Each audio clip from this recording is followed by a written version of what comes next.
Before we start naming tools or learning functions, I want you to observe carefully the environment where all drafting happens.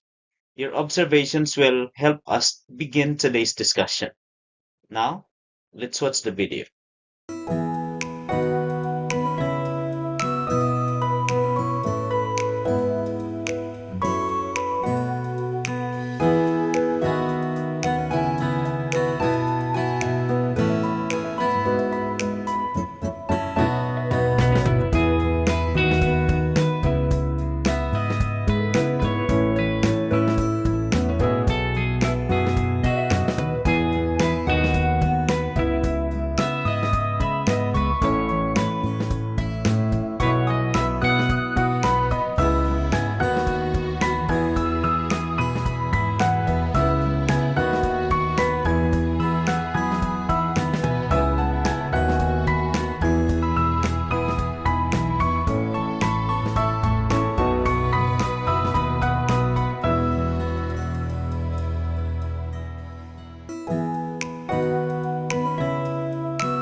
Now that you've seen the AutoCAD interface, it's time to understand what its part is and why it matters. Today, we will identify the main parts of the AutoCAD interface and learn how each one helps us in drafting. Let's begin our discussion. At the upper left corner, you'll see the application menu. This is where we create new drawings, open existing files, save our work, and print. Think of this as the main control menu of AutoCAD. Beside it is the quick access toolbar. This contains shortcuts to commands we used often, like save, undo, redo. It helps us work quickly without searching for commands. Here at the top are the drawing tabs. Each tab represents an open drawing file. You can click a tab to switch between drawings easily. The large space in the middle is the drawing area. This is where we draw, design, and edit our work. Everything you create appears here. Above that, we have the tabs or menu tabs such as Home, Insert, and Annotate. These tabs organize tools according to their purpose. Each tab contains different sets of commands. Under the menu tabs is the ribbon.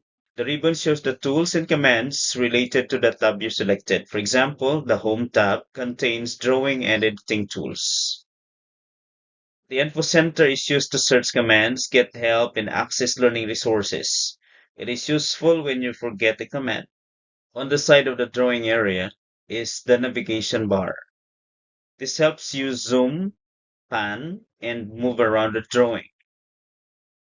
On the upper right corner of the drawing area, you will see the view cube.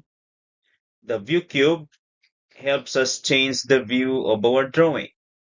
By clicking the sides, edges, or corners of the cube, we can switch to top, front, side, or 3D views. This is very helpful when working with three-dimensional drawings. The view cube allows us to see our drawings from different directions easily and clearly. The cursor is the pointer you use to select objects and draw lines. Wherever the cursor moves, that is where AutoCAD will work. At the bottom The central part, as you can see, is the command line. This shows instructions and lets you type commands. AutoCAD communicates with you through this area. The status bar is found at the bottom of the screen. It displays and controls settings like snap, read, ortho, and object snap. These tools help make drawings more accurate. Below the drawing area are the model and layout tabs. Model is where we draw in actual size, while layout is where we prepare drawings for printing. Lastly, the user coordinate system or UCS shows the X, Y, and Z directions. It helps AutoCAD know the position of objects in your drawing. Understanding these parts will help you navigate AutoCAD confidently. As we continue our lessons, you will use these tools every day.